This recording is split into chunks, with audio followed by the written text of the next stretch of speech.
Hey y'all, today we're going to tackle my everything room.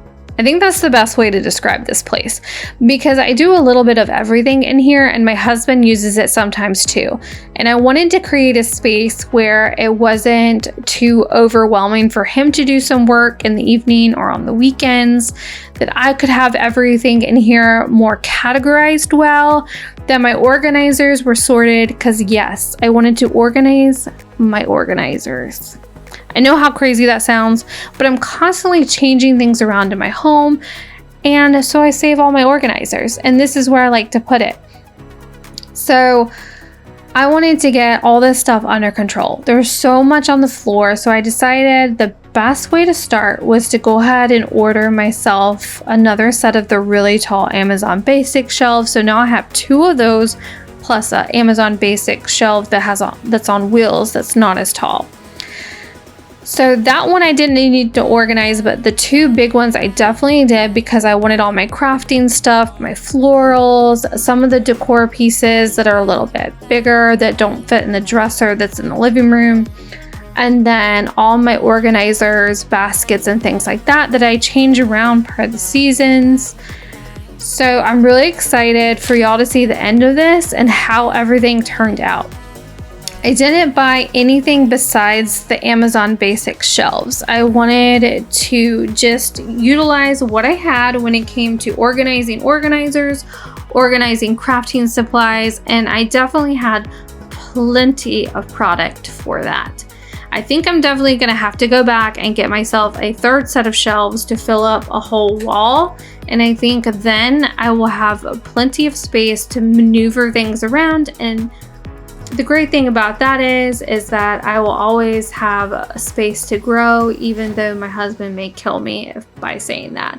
So let's get started moving things around, starting to categorize things, and getting some things vacuumed up.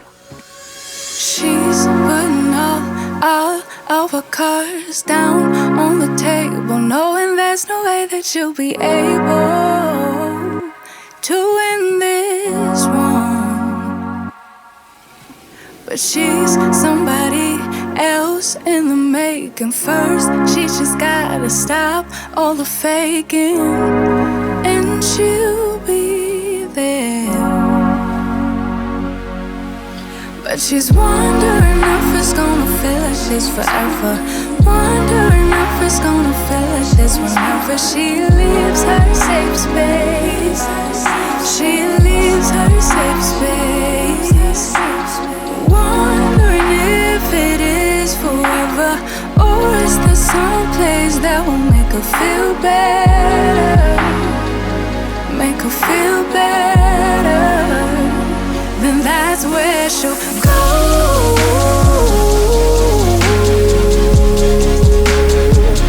That's where she'll go.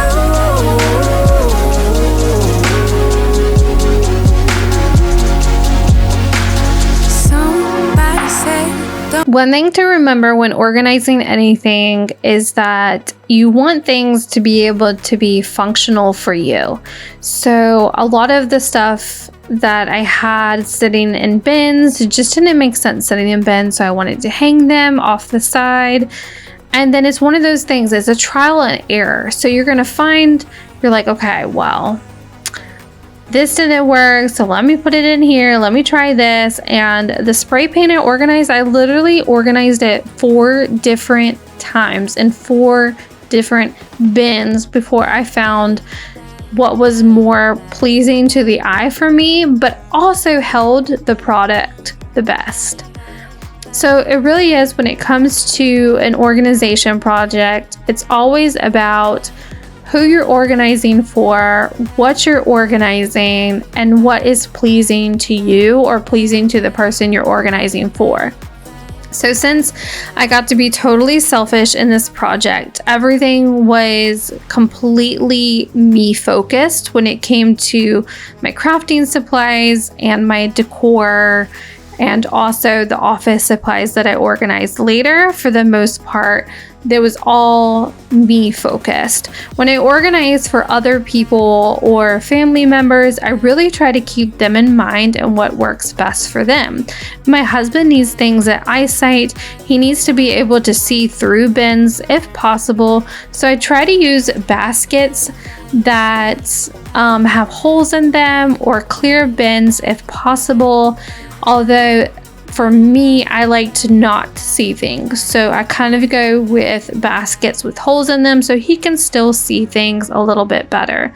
When it comes to my kids, I kind of go and organize their rooms based on the flow of how they come into them, what they like the most in that moment. So that's something that we kind of rearrange on the regular, maybe once a quarter to every 6 months when it comes to a major reorganization of their room.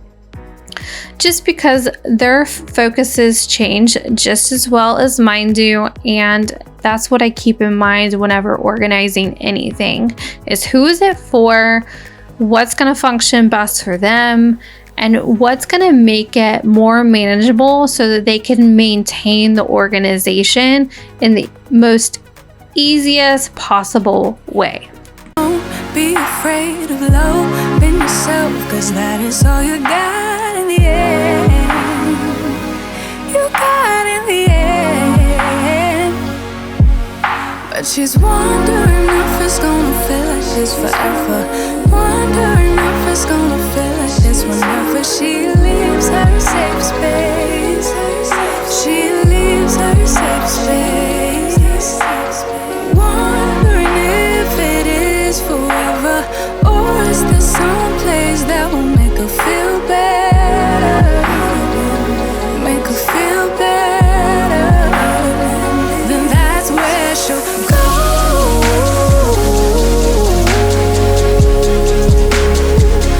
That's where she'll go.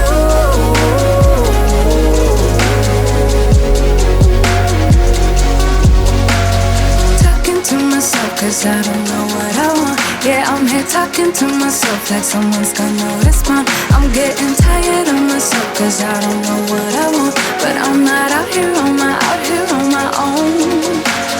Wondering if it is forever, or is there some place that'll make her feel better? Make her feel better. And that's where she'll go.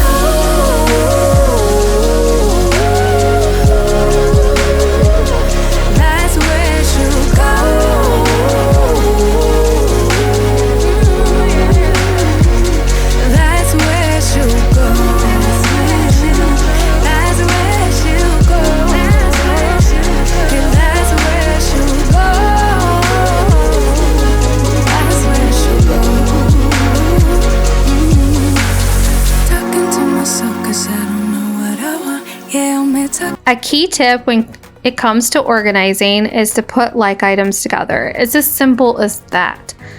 Especially whenever it comes to things on a large scale, like my organizers, I put my baskets together, I put my small clear organizers together, my little things of mini fruit together, florals together, greenery together, and so on and so forth. I could bore you with the list of amount of items that I have in here. But when it comes to, say, organizing a bathroom, you can put skincare items together, and you can even subcategorize those with facial care, body lotion, self-tanner, so on, oral care. So you can break all these little categories down and then have things super organized, and then the things that you use, maybe putting those right in front of you. Is this room exactly where I want it to be? No, because here's another thing that I always do when it comes to organizing. I start with everything that I already have. I knew I needed one thing. I needed a new set of shelves. So that is the only thing that I bought. Everything else I used. Once I get things exactly how I want them, that's when I will shell out some of the bigger bucks on buying some new organizers and some of those really nice bins. I love the Home Edit line, and eventually I will get there. But until I find what really flows and functions best for the space, that's when I'll shell out more of the money. Until then, I'll keep my Dollar Tree bins, my hand-me-downs, and things that I've taken from other rooms when organizing those for projects. I hope this gave y'all some motivation, some awesome tips to live by. Just remember that organizing is about functionality, and that functionality has to function for you in order to be maintained and manageable. I'll see y'all on the next one. As always, stay organically you.